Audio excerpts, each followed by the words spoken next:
I never told anyone this before. Not a single soul in my life.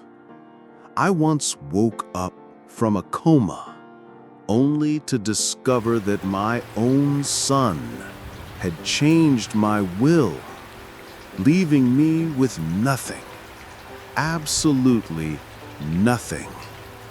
I was 78 years old, and I lost everything I had worked for my entire life. All of it was gone in California. If you're still listening, I wonder, have you ever had a secret like this? It's the kind of thing that buries itself so deep in your bones that it becomes a part of you, a silent weight you carry every day. Tell me in the comments, where are you watching from? It helps to know there are people out there in some corner of this big world listening to the story of an old man who made a few too many mistakes. And if this story touches your heart, like and subscribe. It helps keep the memories alive. My story starts not with that pain, but with the scent of orange blossoms and the quiet rhythm of the Pacific. It was the 1960s, a time when California felt like the promised land.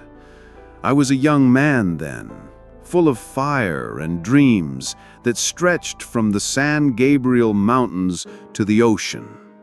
My father was a man of the land, a farmer who taught me the value of a hard day's work and the simple truth that a man's word was his bond. We had a small citrus farm just outside of Bakersfield, and my earliest memories are of the sticky sweet smell of oranges on my hands, the rough texture of the trees, and the sting of sweat in my eyes under the relentless California sun. The house was a simple, sturdy thing, with a wide front porch where we'd sit in the evenings, watching the sun dip below the horizon, painting the sky in fiery colors. The air would grow cool, and we'd hear the faint sound of crickets and the distant lowing of cattle. My mother would bring out iced tea, the glasses sweating in her hands, and we'd talk about the day, the harvest, the weather. It was a life of quiet contentment. We didn't have much in the way of material wealth, but we had each other, and we had the land. That was more than enough. I met my wife, Clara, at a county fair. She had a laugh that sounded like wind chimes, and eyes the color of the clear blue sky after a rainstorm. I knew from the moment I saw her standing there with a ribbon in her hair that she was the one. We married young, and our life together was a tapestry woven with joy and struggle, laughter and tears. We bought a small piece of land not far from my parents' farm, and with my own 2 hands, I built our home. It was a modest house, but it was ours, and every nail, every plank, every window held a piece of my hope for our future. Our son Michael was born a few years later. He was a beautiful boy with his mother's bright eyes and my stubborn chin. I remember the day he was born like it was yesterday. The world went silent the moment I held him. He was so tiny, so perfect, and I promised him and myself that I would give him a better life than I had. I would work harder, save more, and build an empire of our own. That promise, that single moment of fierce love, became the driving force of my life. I toiled from sunup to sundown, expanding our farm, buying more land, and building a life for my family that was far removed from the dirt-stained poverty of my childhood. I didn't just want to give him a better life. I wanted to give him the world. I wanted him to be able to go to college, to see places I could only dream of, to have opportunities I never had. I wanted him to be a man of integrity, a man who respected hard work and family, but I also wanted him to have the freedom that comes with financial security. That was my purpose. That was my sole purpose. And I succeeded. By the time I was in my 60s, I had built a thriving business. We owned several properties, our land stretched for miles, and we had a comfortable life. Clara and I had our aches and pains, but we were happy. We would sit on our porch, holding hands, watching the sun go down, and I would think about the long road we had traveled. I thought about the boy who once had dirt under his fingernails and dreams in his heart, and I was proud of the man I had become and the life I had built. If you're still listening, I wonder, have you ever given your whole life for a promise you made to a child? It's a love so fierce, it can make a man do anything, sacrifice everything. And maybe, just maybe, that's where the trouble started. Maybe in my desire to give Michael everything, I forgot to teach him the most important lesson of all. That true wealth isn't measured in dollars or acres, but in the love and respect you give to the people who matter most. I was so busy building the empire, I didn't see the cracks forming in the foundation of my own family. I was a great provider, but maybe, just maybe, I wasn't a great father. That thought haunts me now in my quiet moments. The years went by, and Michael grew into a man. He was charming, handsome, and smart, but there was a part of him that was always a little distant. He had a way of looking at me that made me feel like he was measuring my worth, not as a father, but as a resource. I chose to ignore it. I told myself it was just the way he was, a product of his generation, perhaps. He went off to college, came back with a fancy degree, and got a job in a big city. He was a success, just as I had hoped. He was a success, but he was also a stranger. Clara, my sweet Clara, was always the one who noticed these things. She would look at me with her sky-blue eyes, full of worry, and say, "He's not like you, my love. He doesn't have your heart." I would always brush it off. "He's a different generation, Clara. He's a product of the world we built for him." But deep down, I knew she was right. She saw the truth I was too proud, too blind to see. The truth was, I had given him everything, but the one thing he needed most, the understanding that life is about more than just what you can take. It's about what you give. The day Clara passed away, a part of me died with her. The world lost its color, and the silence in the house became deafening. It was a silence that made me feel older than my years, a silence that held the ghosts of 1,000 unspoken words and a lifetime of shared memories.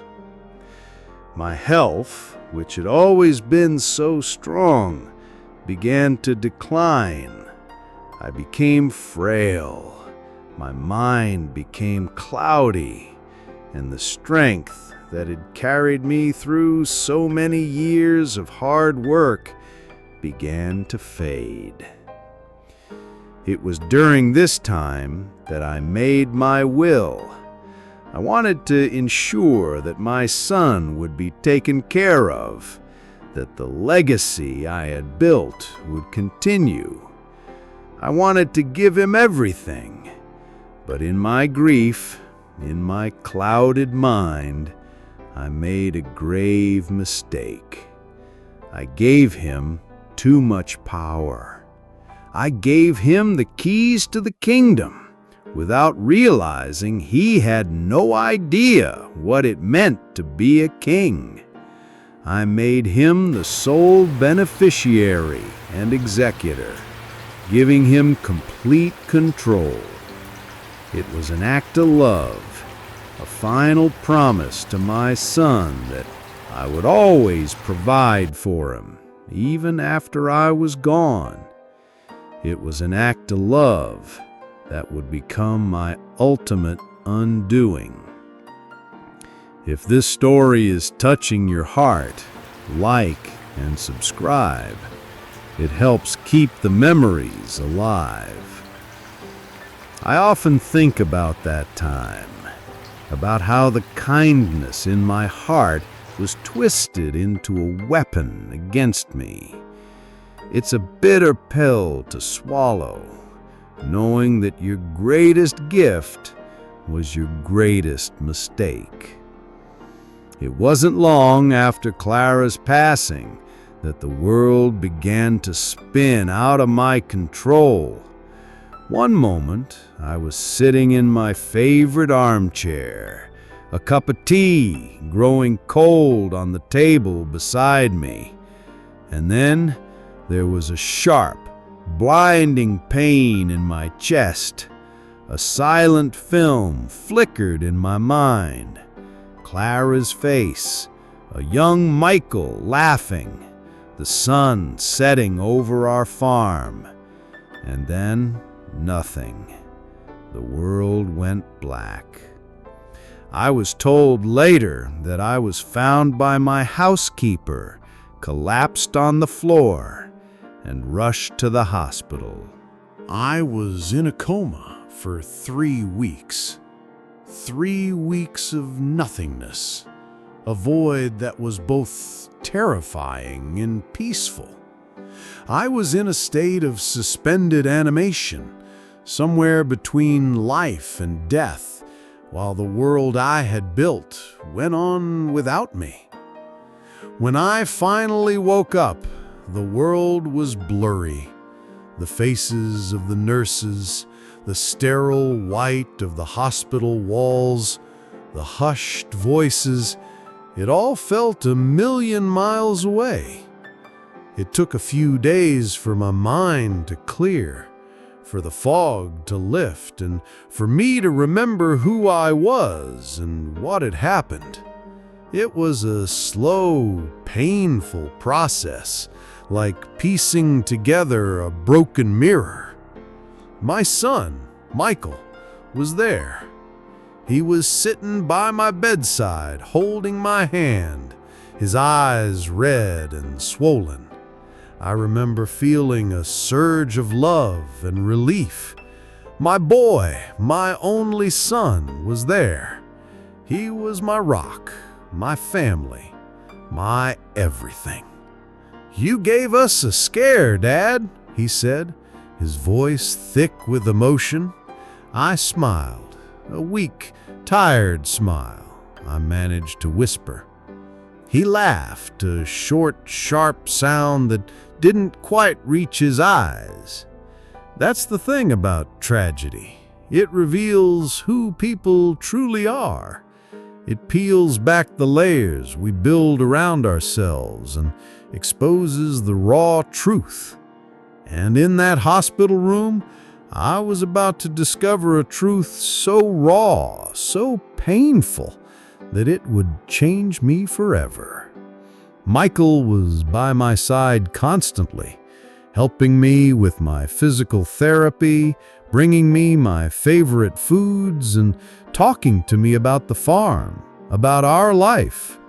He was the picture of a devoted son. But there was a strange tension in the air, a silence that fell whenever I asked about the business, about the properties. He would always change the subject or give me a vague, non-committal answer. "Don't you worry about that, Dad. Just focus on getting better." I, in my naive post-coma state, believed him. I trusted him. He was my son, after all. One day, a lawyer I had known for years, a man named Mr. Henderson, came to visit me. He looked nervous, his eyes darting around the room, avoiding mine. "It's good to see you up and about, Mr. Davies," he said, his voice low and strained. I smiled and told him it was good to be back. But something was wrong. His hands were trembling slightly as he held his briefcase. He took a deep breath, and then he dropped the bombshell. He told me that while I was in the coma, Michael had come to him with a new will. A will, he said, that had been signed and notarized, leaving everything to Michael and his family. The original will, the one I had carefully crafted and signed, was now considered null and void. I just stared at him. The words didn't make any sense. It was like he was speaking a foreign language. "That's impossible," I said, my voice barely a whisper. "I was in a coma. I couldn't have signed anything." Mr. Henderson looked down at the floor, his face a mask of regret and shame. "That's what I told him, Mr. Davies. But he had a notarized document with a signature that, well, it looked like yours, and with you being incapacitated, he was able to push it through." He then told me that Michael had sold the majority of my properties, transferred the funds into his own accounts, and had essentially, in the eyes of the law, taken over everything. The farm, the house, the savings, all of it was gone. A cold dread washed over me, a feeling so profound it made my blood run cold. It wasn't just the money, or the land, or the house. It was the betrayal. The trust I had placed in my own flesh and blood, the love I had poured into him, had been twisted into a weapon and used against me. It was a knife in the back from the one person I had trusted the most. If you're still listening, I wonder, have you ever been betrayed by someone you loved with your whole heart? It's a pain that no amount of money can fix. It's a wound that never truly heals. When I confronted Michael, he didn't deny it. He just looked at me with those same distant eyes and said, "I was just doing what was best for the family, Dad." His words were like a physical blow. He claimed that with my declining health and Clara's passing, he was worried I would be taken advantage of, that the business would fall apart. He painted himself as the hero, the savior of my legacy. But I saw the truth. I saw the greed in his eyes, the cold calculation of a man who saw his own father not as a person, but as a problem to be solved, a hurdle to be cleared. He had sold our house, the one I had built with my own hands. He had sold the land, the very soil that held the memories of my life, the sweat of my father, the laughter of my wife, the first steps of my son. He had taken it all and had bought himself a lavish house in a gated community, a place where people like me, old, frail, and without a dollar to my name, didn't belong. He had used my money to buy his way into a world I never wanted, a world of false smiles and empty promises. I never saw Michael again. He cut off all communication, changed his number, and moved away. It was as if I had never existed. The son I had raised, the boy I had promised the world to, had erased me from his life as easily as he had erased my name from my properties. The pain of the betrayal was a physical ache, a constant weight on my chest. It was the pain of a broken heart, a shattered trust, and a life unraveled. But amidst all that pain, there was a quiet realization, a deep and profound wisdom that only comes from losing everything. If this story is touching your heart, like and subscribe. It helps keep the memories alive. I often think about that time, about how the kindness in my heart was twisted into a weapon against me. It's a bitter pill to swallow, knowing that your greatest gift was your greatest mistake. And that's when the real lesson began. After the initial shock, the grief, and the bitter anger, a strange calm settled over me. I was 78 years old, and for the first time in my life, I had nothing. No land to tend, no business to run, no legacy to protect. All the things I had defined myself by, all the things I had worked my entire life for, were gone. And in that emptiness, I found a strange kind of freedom. I started to see the world differently. I took long walks, not to survey my land, but to simply feel the sun on my face. I read books, not for business advice, but for the sheer joy of a good story.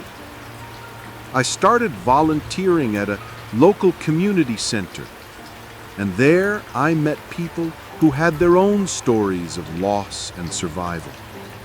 I was no longer the successful landowner, the patriarch of a family. I was just an old man, a friend, a good listener. And it was in this new life, a life stripped of all its material trappings, that I truly began to live. I learned to find joy in the smallest things. A cup of coffee in the morning, a kind word from a stranger, the sight of a child laughing in the park. I learned that the most precious things in life, love, friendship, human connection, are not things you can buy or inherit. They are things you build day by day, with patience, with kindness, with an open heart.